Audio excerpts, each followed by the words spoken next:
The Quota Line Sergeant Daniel Mercer used to believe recruiting was about finding the right people. Not just bodies, not just signatures, not just names on a spreadsheet. People. Young men and women who needed direction. People with discipline buried somewhere inside them. People who were tired of floating from one low-paying job to another, tired of being told they were average, tired of living in towns where nothing seemed to move unless someone left. When Daniel first became an Army recruiter, he believed he was offering them a door, a way out, a way up, a way to become someone. But by the time he was sitting in the recruiting office on a gray Tuesday morning, staring at another rejected applicant file, he wasn't sure what he was offering anymore. The office sat in a tired strip mall between a payday loan store and a cell phone repair shop that never seemed to have customers. The Army banner outside was bright and bold, but the storefront windows were smudged from rain, dust, fingerprints, and years of people walking past without coming in. Inside, the fluorescent lights hummed above cheap desks and government-issued chairs. A printer coughed in the corner like it was sick. On the wall, a whiteboard listed monthly goals in dry erase marker. Sergeant Mercer, 4 contracts. Staff Sergeant Alvarez, 5 contracts. Sergeant Kim, 3 contracts. Those were the targets, not hopes, not suggestions, targets. Daniel stared at his number, 4. It looked small enough that someone outside the job might laugh at it. 4 people in a month. How hard could that be? But Daniel knew better. 4 qualified applicants who wanted to join could pass the ASVAB, could pass medical screening, could pass background checks, could meet weight standards, could survive parental pressure, could stay interested through delays, and could make it all the way to signing before a civilian job, a girlfriend, a medical record, a panic attack, a social media video, or a worried mother pulled them away. 4 people was not small. Some months, 4 felt impossible. He opened the next file. 18 years old, high school graduate, no criminal record, polite, interested in infantry. Daniel had liked him. The kid's name was Marcus Bell. Marcus had come in wearing a hoodie, work boots, and the kind of nervous smile Daniel recognized immediately. He was not arrogant. He was not trying to impress anyone. He simply looked like a young man who knew he needed to change direction before life hardened around him. He worked at a warehouse loading trucks. His father was gone. His mother worked nights at a hospital. He had 2 younger siblings who looked up to him more than he admitted. When Daniel asked him why he wanted to join, Marcus had looked down at his hands. "I just need to be more than what I am right now," he said. That answer stayed with Daniel. It was honest. It was the kind of answer that made the job feel meaningful. Then Marcus took the ASVB. Score, 28. Too low. Daniel rubbed his face with both hands. Not lazy, not stupid, not a bad kid, just underprepared. Years of poor schooling, too much phone time, not enough reading, not enough math, too many adults assuming he would figure it out later. Now, later had arrived.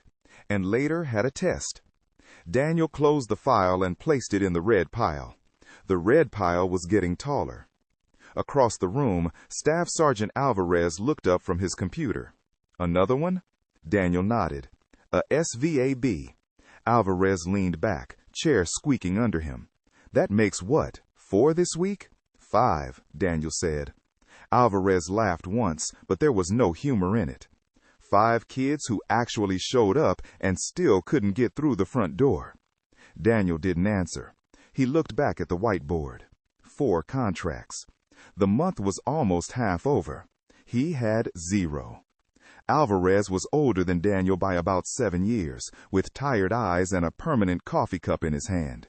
He had done 2 combat deployments, 1 recruiting tour before this one, and had the kind of sarcasm that came from surviving too many briefings led by people who had never once sat across from a crying applicant. Sergeant Kim was newer. She still wore hope on her face, though Daniel could see it thinning week by week. She was excellent with parents, excellent with female applicants, and excellent at explaining benefits without sounding like a salesman. But even she had started getting quieter after the morning calls with command. Those calls always sounded the same. Numbers are low. The mission remains. The Army needs talent. Find creative ways. Build the pipeline. Own your market. No excuses. Daniel hated that phrase, no excuses. It sounded strong in a conference room. It sounded clean. But in the recruiting office, excuses often looked like medical records, unpaid traffic fines, anxiety medication, obesity, family resistance, low test scores, and a country full of young people who had grown up watching institutions disappoint them. At noon, a mother came in with a son. The boy's name was Eli Patterson, 17, senior in high school, skinny, quiet, brilliant with computers.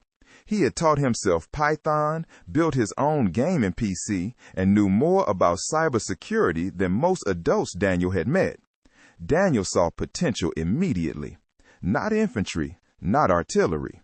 Cyber, signals, intelligence, something technical, something that could give Eli a serious career. But Eli's mother sat stiffly beside him, purse clutched in her lap like a shield. "My son is not going to war," she said before Daniel even finished introducing himself. Daniel nodded slowly. "I understand your concern, ma'am." "No, I don't think you do," she said. "His father served, came back different. Nobody helped him. Nobody helped us. So don't sit here and tell me about benefits." Eli stared at the floor. Daniel felt the room tighten. There were days when parents were misinformed, and Daniel could correct them gently. There were other days when parents were speaking from wounds. Those were harder. "I won't pretend your family's experience didn't happen," Daniel said, "but I do want Eli to understand all his options." She shook her head. "He has options, real ones, college, work, certifications. He doesn't need this." Daniel looked at Eli. "What do you want?" he asked. Eli opened his mouth, then closed it. His mother looked at him. The answer died before it was born. After they left, Daniel sat still for a long time. That one bothered him. Not because the mother was wrong, because she wasn't entirely wrong. That was what made the job harder now. The objections were no longer simple. They were informed by history, by trauma, by headlines, by TikTok clips, by veterans speaking openly about broken promises, by families who had seen service take more than it gave. Daniel had his own memories. He had joined at 19 from a small town in Ohio. His mother had cried when he signed. His father had shaken his hand and told him to stand straight and listen more than he talked. The Army had given Daniel structure. It had given him confidence. It had paid for training. It had made him into someone who could enter a room and not feel small. But it had also taken pieces from him. Sleep, ease, his first marriage, part of his hearing in his left ear. And sometimes, when a candidate asked him if the Army was worth it, Daniel had to pause a fraction of a second too long. That pause scared him. Because recruiters were supposed to believe. Not blindly, maybe, but firmly. Daniel still believed in service. He still believed in discipline. He still believed there were young people who could become better versions of themselves through the military. But he no longer believed the old slogans were enough. Not for this generation. Not for this country. Not anymore. That evening, Daniel drove home through traffic, past fast food signs, storage units, vape shops, churches, and apartment complexes with overflowing dumpsters. His wife, Renee, was at the kitchen table when he walked in, helping their daughter Maya with homework. Maya was 9 and dramatic about multiplication. "This is illegal," she said, pointing at the worksheet. Daniel smiled for the first time all day. "Multiplication?" "Yes." "Nobody should have to know 7 times 8. 56, Daniel said. Maya groaned. "See, you already know it. Why do I have to?" Renee looked up at him. She knew his face too well. "Bad day?" Daniel kissed Maya on the head and sat down. "Normal day." "That means bad day," Renee said. He didn't argue. Later, after Maya went to bed, Daniel and Renee sat on the back porch. The air was cool. Somewhere nearby, a dog barked with unnecessary commitment. Renee handed him a cup of tea. "You missed quota again?" "Not yet," he said, "but probably." She leaned back. What happens if you keep missing? Pressure, counseling, more pressure, maybe a bad evaluation. You can only recruit who exists, she said. Daniel laughed quietly. That line would kill in a command briefing. I'm serious. So am I. Renee looked at him for a long moment. Do you still like it? He didn't answer right away. That was answer enough. I like helping the right ones, he said finally. I like when somebody comes in lost and leaves with a plan. I like when I call a mom 6 months later and she says her son sounds stronger. I like that. But now it feels like I'm standing at the edge of a river with a bucket, and command keeps asking why I haven't filled the reservoir. Renee didn't say anything. Daniel looked out at the dark yard. And now all this Iran stuff is getting louder. Renee turned toward him. You think it's going somewhere? I don't know, he said. But when the news starts saying escalation every hour, people hear it. Parents hear it. Kids hear it. And then I'm supposed to convince them now is a great time to sign. Is it? Daniel stared into his cup. I don't know. The next morning, the station had a visit from First Sergeant Willard. Willard was not a bad man, but he was a numbers man. Tall, shaved head, tight jaw, voice like a stapler. He had risen through a version of the Army where problems were solved by pressure and pressure was applied downward. He stood in front of the whiteboard with a marker in his hand. The region is underperforming, he said. The Army has needs. Those needs do not pause because the market is difficult. Nobody spoke. Willard tapped Daniel's number. Sergeant Mercer, where are we? Daniel sat upright.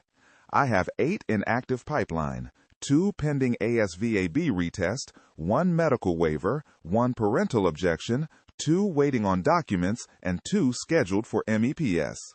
How many likely contracts? Daniel hated that question. 1 strong, maybe 2. Maybe doesn't count. No, First Sergeant. Willard turned to Alvarez. And you? Alvarez gave his numbers. Kim gave hers. Then came the speech. It was always some version of the same speech. The Army had recruited through recessions, wars, scandals, cultural shifts, and political changes. Every generation said the young people were different. Every generation complained standards were hard. Every generation had recruiters who made mission anyway. Daniel listened. He had heard it before. But he also knew something was different this time. This wasn't just young people being soft. That was the lazy explanation. The truth was more complicated. The country had changed. The economy had changed. Families had changed. Bodies had changed. Education had changed. Trust had changed. And the Army was still trying to solve a 2026 recruiting crisis with a 1998 speech.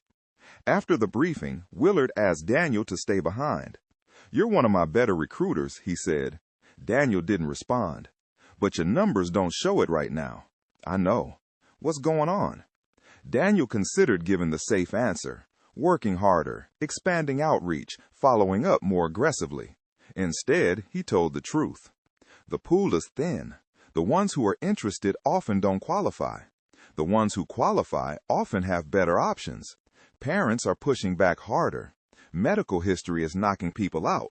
Weight standards are killing us. SVAB scores are low. And the more global tensions rise, the harder the conversation gets. Willard looked at him. That sounds like a list of excuses. Daniel felt heat rise in his chest, but kept his voice even. It's a list of conditions. Conditions don't change the mission.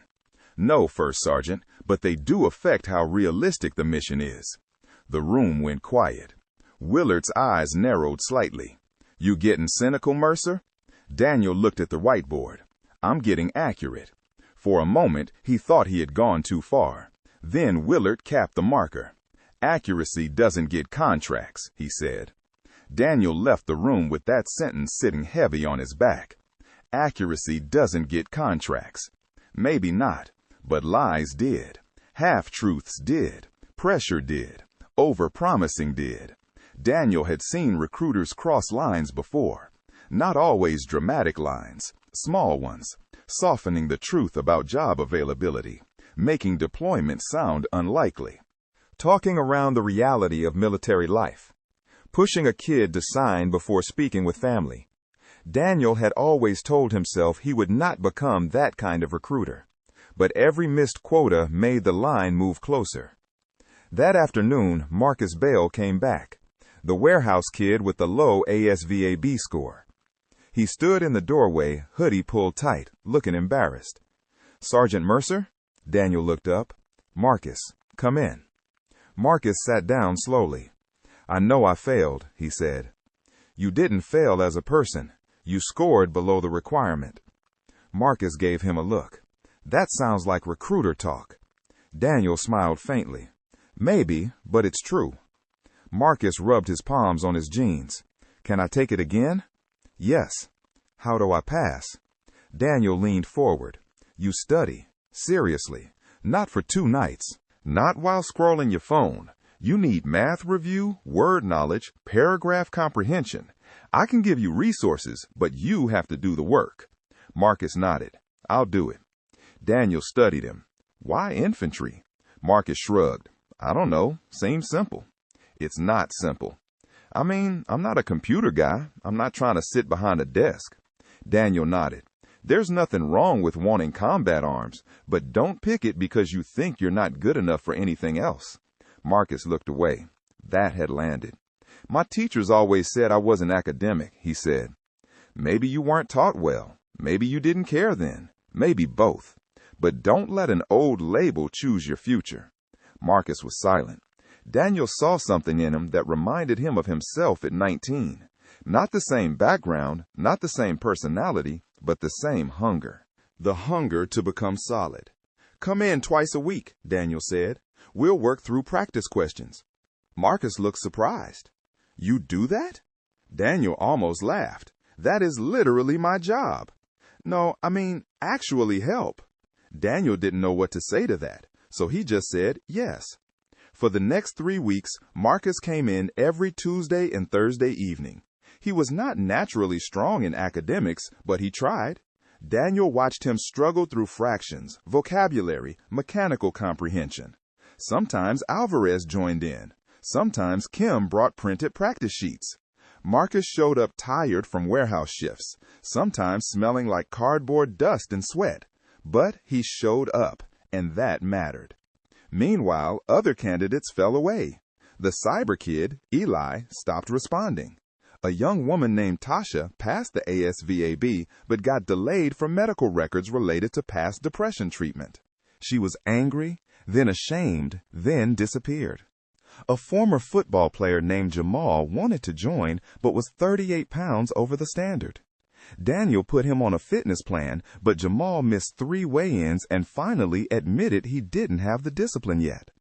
A 22-year-old mechanic named Ryan had the skills and the score, but a misdemeanor assault charge from a bar fight 2 years earlier complicated everything.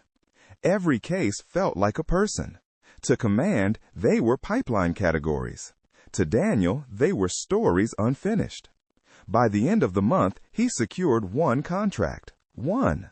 Her name was Brittany Hayes. She was 21, disciplined, sharp, and wanted military police.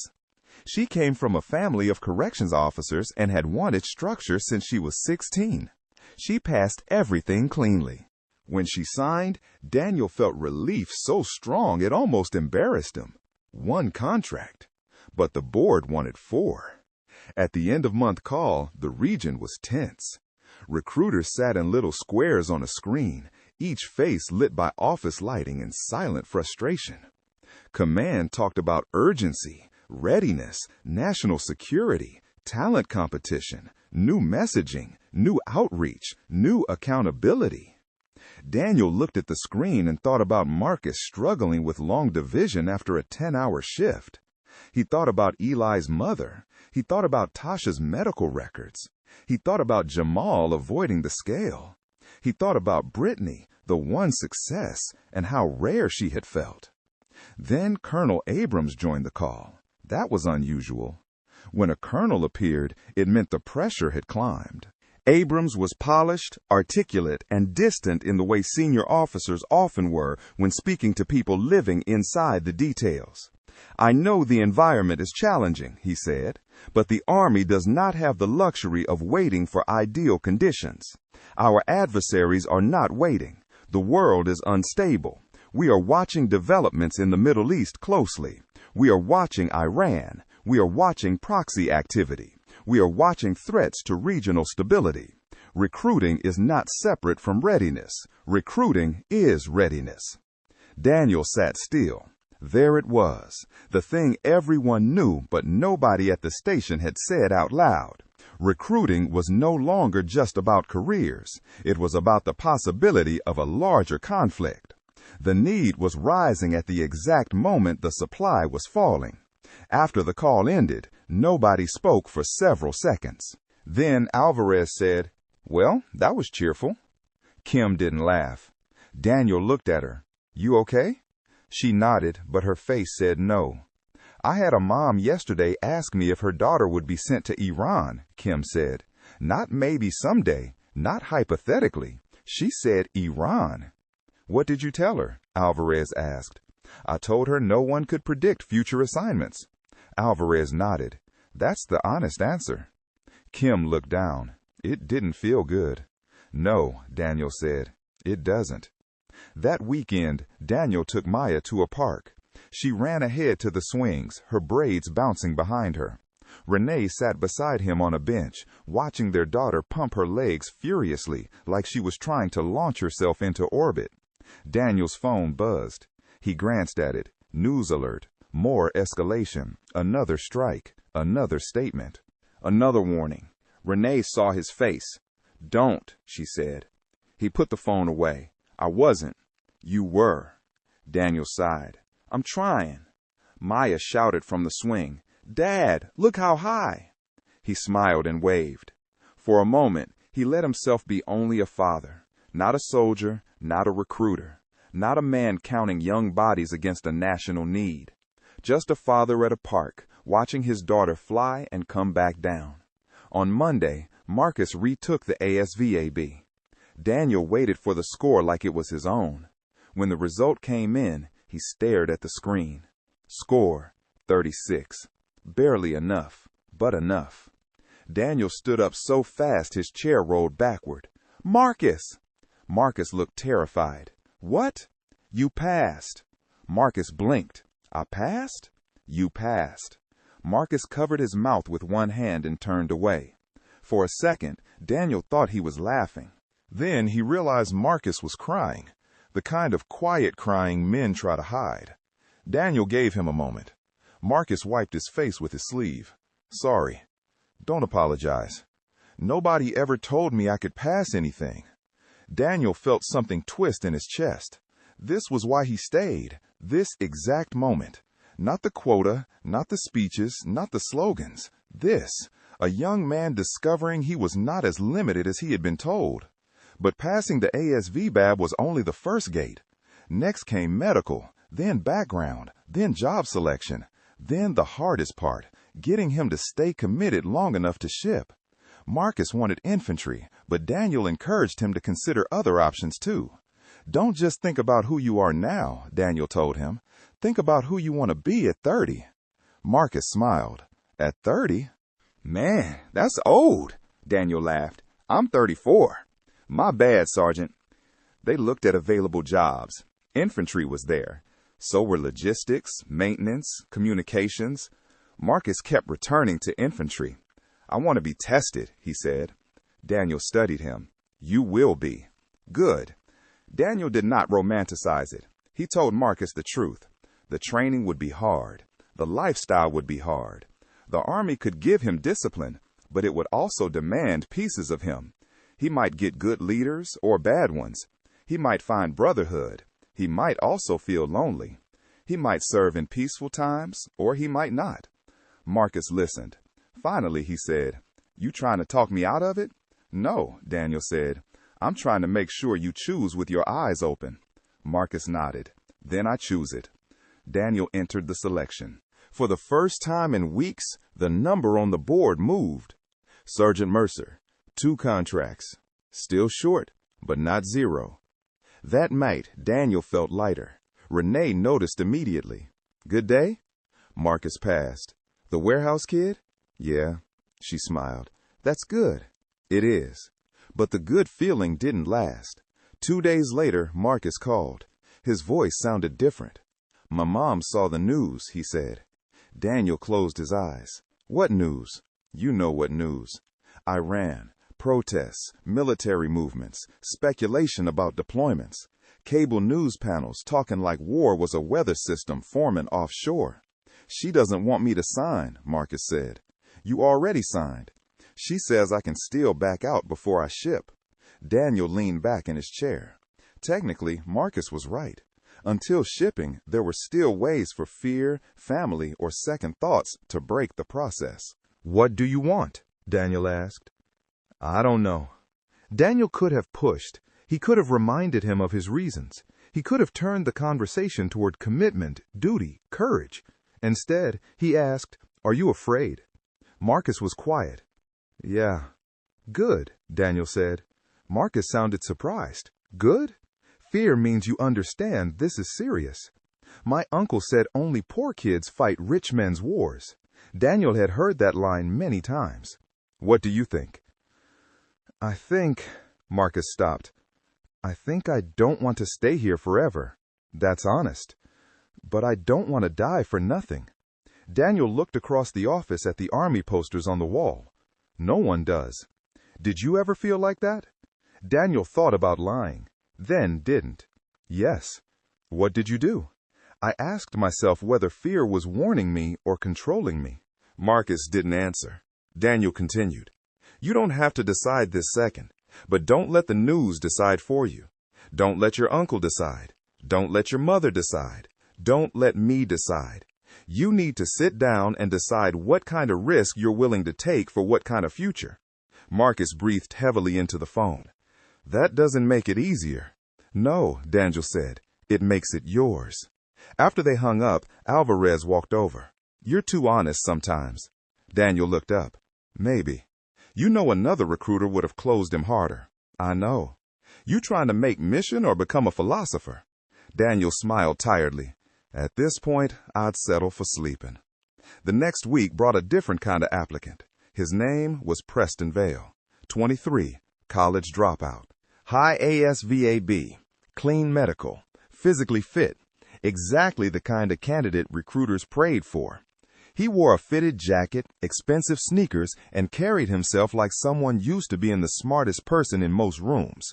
He wanted cyber, not because he loved service, because he wanted training, clearance, and a future defense contractor salary. Daniel did not judge that. Motives were rarely pure. People joined for college money, citizenship, family tradition, escape, pride, adventure, discipline, benefits, or because life had cornered them.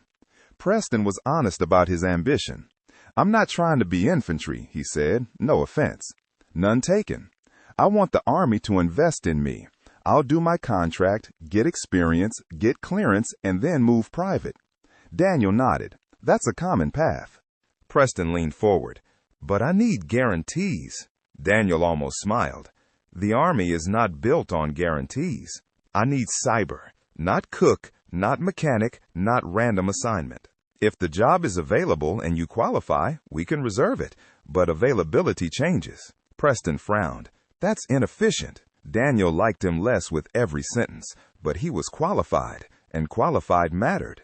They moved through the process smoothly until Preston asked about deployment.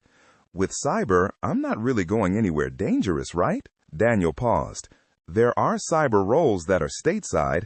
There are also deployable assignments. Depends on unit, mission, and timing. Preston's face changed. That's not what the website makes it sound like. Daniel said nothing. Preston leaned back. So even the technical people can get pulled into this Iran situation? No one can promise you future world events won't affect your service. Preston stared at him. That's a bad sales pitch. It's not a sales pitch, Preston laughed. Come on, Sergeant. Everything is sales. Daniel looked at him for a long second. No, some things are commitments. Preston didn't sign. He took a job with a cybersecurity startup 3 weeks later. Higher pay, remote work, no uniform, no Iran. Daniel didn't blame him. That was becoming a theme. He didn't blame people for saying no, but every no still counted against him. By the next month, the pressure intensified. Command wanted extended hours, more school visits, more community events, more social media outreach, more referrals, more calls, more everything. The station started opening earlier and closing later. Daniel ate dinner cold most nights. Maya started asking why he missed bedtime. Renee stopped asking how his day was and started asking if he had eaten. One night, Daniel came home after 9 p.m. Renee was on the couch, folding laundry. "You can't keep doing this," she said. He dropped his keys in the bowl by the door. "I don't have much choice." "You do. You just don't like the choices." He sat down heavily. "That sounds like something I'd say to an applicant." "Then listen to yourself." He rubbed his eyes. "I'm tired, Renee." "I know." "No, I mean tired in my bones." She softened. "What happened?" He told her about a candidate who had passed everything, then backed out after his girlfriend threatened to leave. Another who was disqualified for medication he had taken years earlier. Another who wanted to join but could not stop smoking marijuana long enough to test clean. Then he told her about a briefing where leadership suggested recruiters needed to be emotionally compelling. Renee raised an eyebrow. "What does that mean?" "It means make the Army sound inspiring enough that people ignore everything they're worried about." "Is that what you do?" Daniel looked at her. "No." "Is that why your numbers are low?" He wanted to be offended. Instead, he laughed quietly. "Maybe." Renee folded a small shirt of Maya's. "Then I'm proud of you." Daniel looked away. He hadn't expected that. Pride, lately, had been measured in contracts, not conscience. A week later, Daniel got a call from Marcus. "I'm staying in," Marcus said. Daniel closed his eyes in relief. "You sure?" "No, but I'm going." "That's allowed," Daniel said. "You can be unsure and still committed." "My mom cried." "I'm sorry." "She says she's proud too, just scared." "That sounds like love." Marcus was quiet. "Sergeant?" "Yeah?" "If something happens overseas." Daniel waited. "Do you think it'll matter that I join for myself?" Daniel leaned back. "I think most people join for themselves at first. Then training teaches you that your life connects to other people's lives. The reason can grow." Marcus seemed to accept that. 2 weeks later, Marcus shipped. Daniel watched him board the van for MEPs with a small backpack and a face trying very hard to look brave. Before getting in, Marcus turned back. "Thank you," he said. Daniel nodded. "Earn it." Marcus smiled. "Yes, Sergeant." The van door closed, and Daniel felt both proud and sick. That was recruiting. Every success was also a sending away. Every contract was a name leaving home. That same afternoon, news broke of another escalation involving U.S. forces and Iran-backed groups in the region. The language was careful, official, controlled. But beneath the words, Daniel heard machinery moving. Readiness, posture, response options, force protection, potential deployment. The station television played the coverage on mute. Alvarez stood beneath it, arms crossed.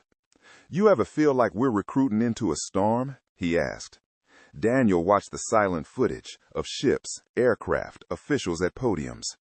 "Every day," Kim said. "My brother texted me, asked if he should get out before things get worse." Nobody answered. What answer was there? The following month, Daniel hit quota. Barely. 4 contracts. Marcus counted from the previous cycle's final processing. Brittany shipped. A quiet young man named Owen signed for logistics. A determined single mother named Keisha joined the reserve after months of paperwork. Command congratulated him.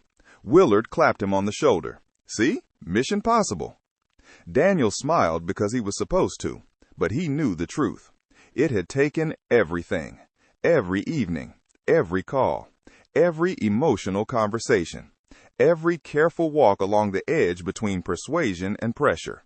And next month, the board would reset to 0. That was the cruelty of recruiting. You could give everything, hit mission, and wake up the next morning behind again. One rainy Thursday, Daniel returned to the high school where Eli Patterson had sat beside his angry mother. He was there for a career fair. The gym smelled like floor polish and teenage deodorant. Tables lined the walls. Community college, plumbing apprenticeships, nursing programs, police department, local employers, and the Army. Some students avoided his table entirely. Some came for free pens. Some asked about college money. Then Eli appeared, alone this time. Daniel recognized him immediately. "Eli," he said. "Hey, how are you?" "Good." Eli looked thinner, or maybe just more serious. "My mom doesn't know I'm talking to you." Daniel kept his face neutral. "Okay. I'm not saying I'm joining. That's fine. But I've been thinking about cyber." Daniel nodded. "You're good at it." "I know." There was no arrogance in it, just fact. "I got accepted to a college program," Eli said, "but it's expensive, even with aid. There are military paths that can help with training and education." "I know. That's why I'm here." Daniel waited. Eli looked around the gym. "My dad wasn't okay after he came back. My mom thinks the Army broke him." Daniel said nothing. "Did it?" Daniel chose his words carefully. "I don't know your father's story, but service can change people. War can injure people in ways that don't show right away. Bad leadership can make it worse. So can silence."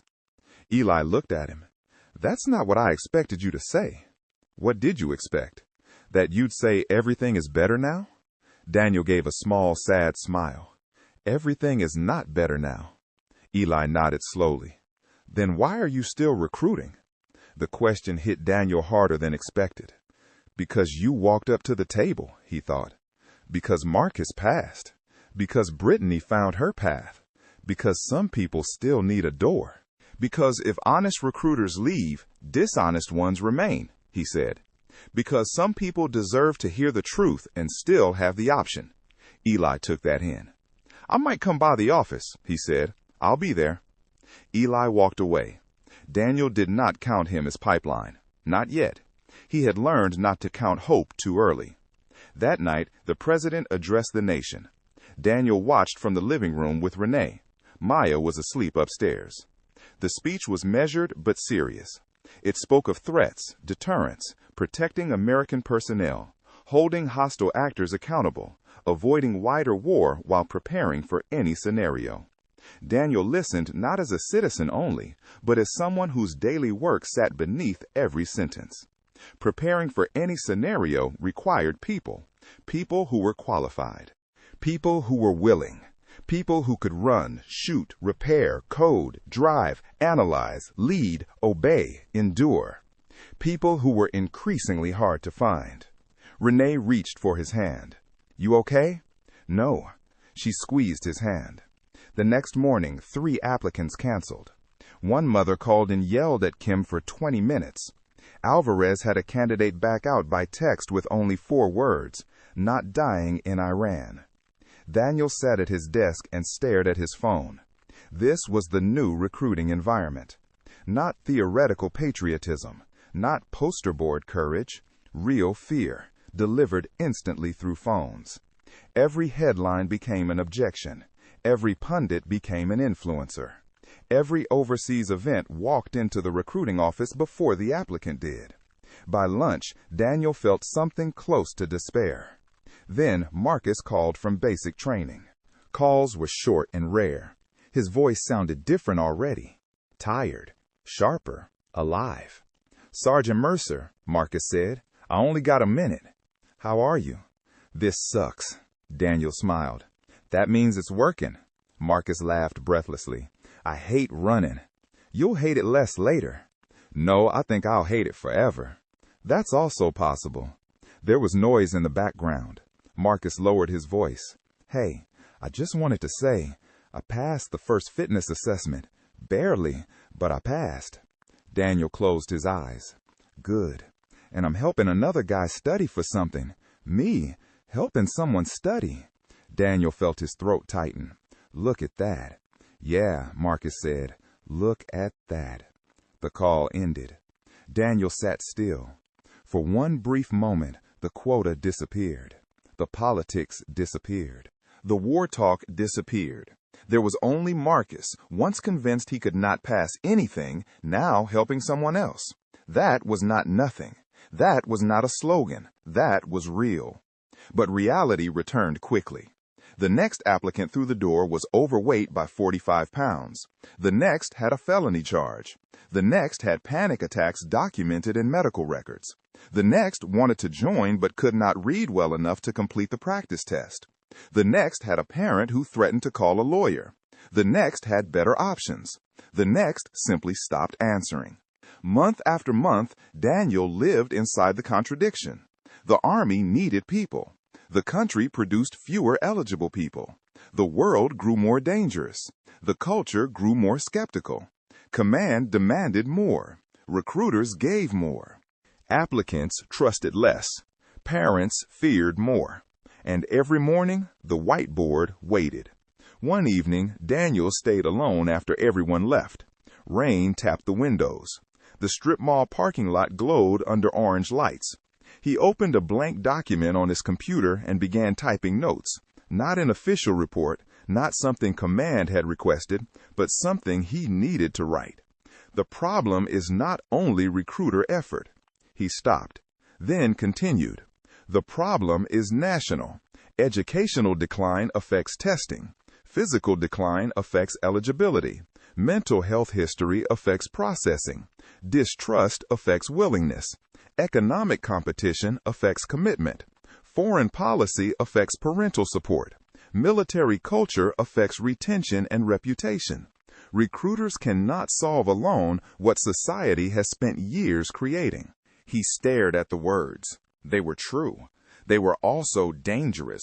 Not dangerous politically, dangerous professionally. Because institutions often asked for honesty but rewarded optimism. He deleted the document, then sat in the silence.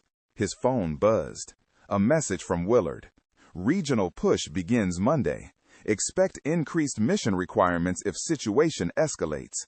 Need everyone fully engaged. Daniel read it twice. Increased mission requirements if situation escalates.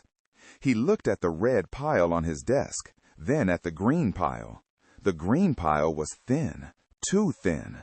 He thought about Marcus in basic training, Brittany at her first duty station, Eli possibly coming in, Preston making 6 figures someday without ever wearing a uniform, Tasha disappearing because a diagnosis became a barrier, Jamal unable to outrun years of bad habits, parents who loved their children enough to say no, young people afraid of war but also afraid of ordinary life.